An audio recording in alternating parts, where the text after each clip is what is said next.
नमस्कार, आप देख रहे हैं इंडिया न्यूज़ 24 मध्य प्रदेश छत्तीसगढ़ पर बड़ी खबर। और आज हमारे साथ हैं बातचीत करने के लिए कथावाचक हैं दीपक उपाध्याय जी। पंडित जी हैं, लगातार 12 साल से कथाओं के माध्यम से लगातार समाज सेवा कर रहे हैं। हम आखिर आज उनसे बातचीत करेंगे। आज वो जैसे दुर्गा चालीसा का पाठ, अखंड दुर्गा चालीसा का पाठ बैठा था, वो आए हैं और आरती में भी सम्मिलित हुए हैं। हम उनसे बातचीत करेंगे कि आखिर उनको कैसा लगा, कैसा नहीं रहेगा, वो क्या संदेश देना चाहते हैं समाज में। पहले तो आपका इंडिया न्यूज़ 24 में बहुत बहुत धन्यवाद। आप आज आरती में आए हैं, शक्ति पूज्य महाराज माता रानी की आरती की, तो आपको क्या अनुभूति हुई है और क्या लोगों को संदेश देना? सर्वप्रथम परम पूज्य गुरुदेव भगवान के चरणों में कोटि कोटि वंदन। मेरा आने का उद्देश्य यहाँ पर कई बार परम पूज्य गुरुदेव भगवान के बारे में सुना। भागवत जी का आयोजन प्रवचन करना एक अलग विषय है और समाज को दिशा देना एक नई बात है। समाज को नई दिशा देने के उद्देश्य जो गुरुदेव भगवान कार्य कर रहे, मैं इसलिए नहीं बोल रहा कि महाराज जी हमारी समाज के हैं। महाराज जी के अंदर जो पावर, हम जिसको बोलते हैं इंग्लिश में पावर करेंट, जो पावर महाराज जी के अंदर दिखा, शायद इस विश्व में हमें किसी वक्ता के अंदर अभी तक नहीं दिखा। और गुरु जी की ओजस्वी वाणी से प्रभावित होकर मैं जो यहाँ आया हूँ उसके बारे में दो शब्द कहूँगा। राम ने चाहा राम ने पाया, राम ने चाहा राम ने पाया, राम ने ही तुमको और हमको मिलाया। बड़े खुश नसीब थे हम और हमारे वो पल जो ये समा हमारी जिंदगी में आया। बिल्कुल, क्या बात की है पंडित जी ने। बिल्कुल बिल्कुल। और परम पूज्य गुरुदेव भगवान की दो बातों से, मैं इस 4 साल का वीडियो मैंने महाराज जी का देखा, उसमें 2 बातें मेरे जीवन को झंझोरने वाली थी।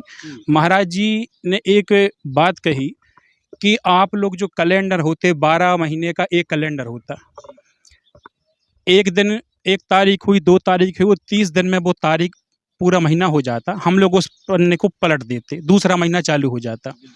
गुरुदेव भगवान ने कहा वैसी जब 1 तारीख उस कैलेंडर में ऐसी आती है, जो जब समापन होता दिसंबर की आखिरी तारीख आती है, जो उस कैलेंडर को ही पूरा बदल देती है, वैसे ही आदमी का चरित्र होता है। तो गुरुदेव भगवान कहते हैं कि चित्र बदला जा सकता है, चरित्र कभी आदमी का बदला नहीं जा सकता।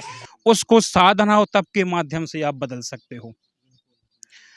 तो गुरुदेव भगवान की इन्हीं बातों से हम बहुत प्रभावित हुए और प्रभावित होकर ही हम संगठन से जुड़ने का जो प्रयास है वो हम कर रहे हैं और जुड़ें, और माता रानी की कृपा हमारे ऊपर, गुरुदेव भगवान की कृपा बनी रहे।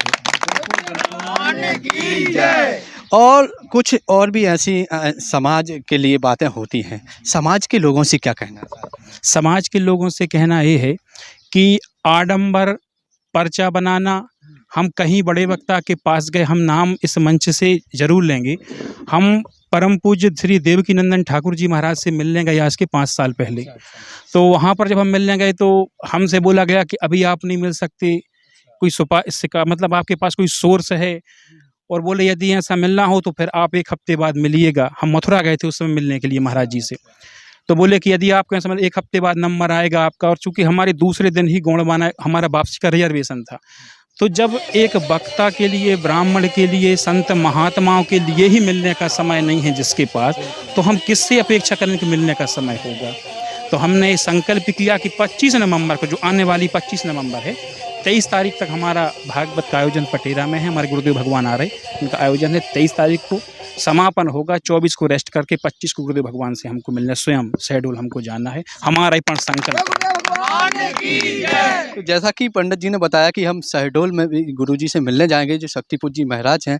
और पंडित जी एक चीज़ और है, समाज के अंदर जो शंख है, महाशक्ति शंखनाद हुआ है, महाशक्ति शंखनाद हुआ था।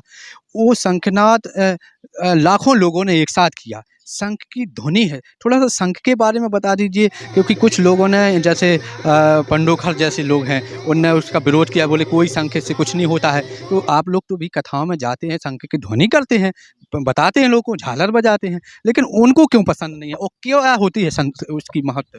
देखिए, जाको प्रभु दारुण दुख देहि और ताकि मति पहले हर लेहि। जब व्यक्ति का एक समय आता है, देह घड़ा भरता है, तो वो अपनी वाणी से ही ऐसे लोगों को प्रभावित करेगा जिनके द्वारा संपूर्ण विनाश होना हमारा। ये स्वयं का होता, समय आता हर चीज़ का, और समय से पहले कुछ नहीं मिलने वाला किसी को।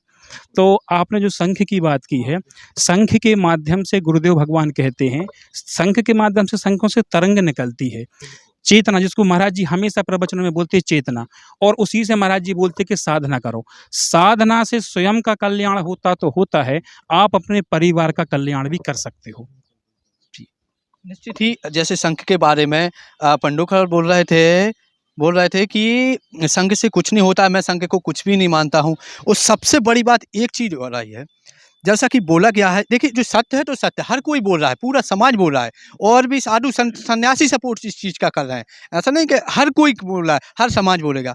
माता रानी जो जगत की जननी होती है, जिनकी हम पूजा आराधना करते हैं, जिनने सृष्टि रची है, अगर उनके लिए पंडोखर धाम के गुरु शरण शर्मा जी हैं, उनके द्वारा बोला जाए कि जूतों को पालिश करेंगी ऐसी देवी करती हैं हमारे, तो क्या ऐसे में हमारा धर्म आगे बढ़ेगा?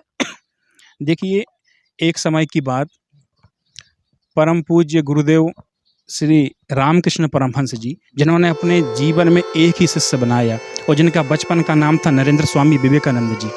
विवेकानंद जी बिल्कुल नास्तिक प्रवृत्ति के थे, लेकिन जब वो परमहंस जी से मिले तो परमहंस जी ने कहा कि तुम माता रानी की उपासना करो। बोले क्यों करें? बोले तुम साधना करो, चेतना से जो होगा तुमको परिणाम सामने आएगा। परमहंस जी की बात को सुनकर के स्वामी विवेकानंद जी गए और उन्होंने माता रानी की पूजन अर्चना की। परिणाम में जब माता रानी प्रकट हुई तो उन्होंने जासुन का फूल हाथ में लिया और कहा, बेटा नरेंद्र उठो, तरंगों के माध्यम से। विवेकानंद जी की जैसे ही सिर में वो फूल पुष्प लगा, उनका जीवन प्रभावित हुआ और नॉन स्टॉप 72 घंटे शिकागो सम्मेलन में जाकर विवेकानंद जी ने शून्य पर भाषण दिया, सभी लोग जानते हैं आप। और जब परमहंस जी का समय, तो परमहंस जी माता रानी को श्यामा बोलते थे।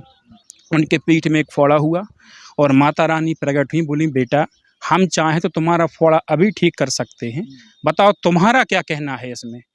तो परमहंस जी ने कहा कि माता रानी, ये तो मैं जानता हूँ कि यदि आप कृपा कर दोगी तो 2-4 साल और मैं जी जाऊँगा, लेकिन श्यामा मरते समय में किसी का कर्ज लेकर मरना नहीं चाहता।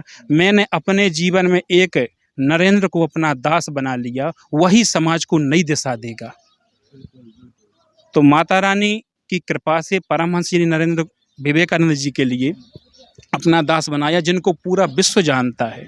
तो व्यक्ति स्वयं, विवेकानंद जी ने कोई पर्चा नहीं बनाए थे, माता रानी को पाकर साधना की, वो स्वयं दिखाया कि साधना में शक्ति क्या होती है।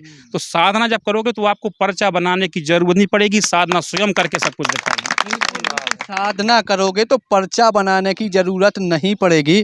पंडित जी, और चीज़ आती है कि जब साधु संत सन्यासी हैं, आप इस चीज़ को अच्छे से समझते हैं क्योंकि आप भी उस दिशा में आगे बढ़ रहे हैं, समाज सेवा कर रहे हैं, लेकिन क्या साधु संत सन्यासी जिनसे हजारों लोग जुड़े हुए हैं, क्या वो लोग मंच से, जो एक मंच होता है, लोगों को हम ज्ञान देते हैं, वहाँ से क्या आप शब्द बोलना, गालियाँ देना, पता नहीं किस किस प्रकार की चीज़ें, इतनी सारी गालियाँ आ रही हैं सामने, ऐसे क्या होना चाहिए, बोलना चाहिए? देखिए, आप मान लो प्रेस कॉन्फ्रेंस कर रहे, यहाँ कुछ भी बोलो तो वो सरल है, लेकिन पवित्र व्यास गद्दी पर से बोलना, उस पर से जो व्यास आए विष्णु रूप आए, वो विष्णु का स्वरूप होता है व्यास। उस पर से यदि हम कोई अभद्र टिप्पणी किसी के बारे में करें तो वो अभद्र टिप्पणी उसके ऊपर बैठी माता रानी, उसके अंदर बैठे परात्पर नारायण के ऊपर ही वो टिप्पणी होती है, व्यक्तिगत विशेष किसी के ऊपर नहीं होती। इसलिए व्यास गद्दी पर से बोलना और अभद्र टिप्पणी करना कहाँ का न्याय है? और यदि ऐसा होने लगा तो फिर क्या कहेंगे हम जब भागवत की कथा करते दूसरे दिन द्यूतम पानम स्त्रियः सूना, कलयुग के 4 स्थान जब रहने को बताए, उसमें है पाना माने सुरापान करना, मदिरा का सेवन करना। तो व्यास गद्दी पर से हम कथा का वहीं विराम करके परम पूज्य गुरुदेव भगवान के बारे में 15 मिनट हम स्वयं बोलते हैं, उनके गुणों का हम चिंतन के उस समय भागवत को हम विराम दे देते। तो लगभग आधा घंटा महाराज जी की वाणी को हम हमेशा प्रत्येक कथा में, हमारी 54वीं कथा जो है वो कोरबा छत्तीसगढ़ में है, वहाँ भी हम आधा घंटे महाराज जी के लिए, और उन्हीं की वाणी, उन्हीं की कृपा से हम बोलते, हमारा कुछ नहीं है। तो निश्चित ही आपने बड़ी बात की पंडित जी के, जब हम कथा के बाद में हम 15 मिनट गुरुजी के लिए देते हैं तो ये बड़ी बात है, समाज सुधारक की बात है। कि मैं ये चीज़ मैं इसलिए पूछ रहा हूँ कि आप लोग जैसे संत, आप जैसे कथाएं कर रहे हैं, लोगों को सुधार रहे हैं, भाई आप सुधारने का संदेश दे रहे हैं, और दूसरी तरफ समाज के लिए लोग गलत राय दिखा रहे हैं, तो आप कथाएं सुनाते जा रहे हैं, पीछे से वो ये करने के लिए है। तो जनता को, लास्ट सवाल है मेरा, जनता से क्या संदेश है आपका? देखिए, मैंने जो आपने प्रश्न पूछा इसको पहले कहा कि प्रवचन करना बात अलग है, बदले में उसके रुपया लेना बात अलग है, और समाज को दिशा देना बात अलग है। परम पूज्य गुरुदेव भगवान समाज को दिशा देने का कार्य कर रहे हैं, और ऐसे लोग जो भी होंगे, हमारी संपूर्ण ब्राह्मण समाज, हमारे पूरे वक्ता उन लोगों का स्वागत करेंगे जो महाराज जी के जैसे समाज में नई दिशा प्रदान करेंगे। निश्चित ही बात कही है। और ऐसे हमारे साथ पंडित जी थे, और ऐसे लोग अगर समाज में हों, ऐसे लोग अगर कथाओं में करने लगे, कि कथा तो साथ में हो ही रही, उसके साथ साथ में अगर विचार ऐसे रखे जाएं जिसमें समाज सुधारक हो रहा है। भाई कथावाचक कई होते हैं, कई लोग सुनाते हैं, लेकिन अपनी अपनी विचारधारा होती है। अगर उसमें से, जैसे कि अभी पंडित जी ने बताया कि अगर हम 15 मिनट ऐसे समाज के लिए दे दें तो और उद्धार हो जाएगा। दूसरी बात आती है, एक सवाल और मेरी है जिज्ञासा, कि लोग पैसे की बात आती है, जैसे बोलते हैं गुरुसन शर्मा जी भी पहले से बोल देते हैं, मुझे तो 1 लाख दोगे तभी मैं मिलूंगा आपसे। तो ये क्या चीज़? एक दिन हम इंटरव्यू सुन रहे थे महात्मा जी का, जो महात्मा जी, हम नाम नहीं उनको, लेकिन उन्होंने कहा कि हम तो दुकान लगाते हैं, हमारी दुकान पर आना हो तो आओ, तुम ही तो आते हो यहाँ दुकानों का उद्घाटन करवाने के लिए, हम थोड़ी तुम्हारे पास जाते हैं।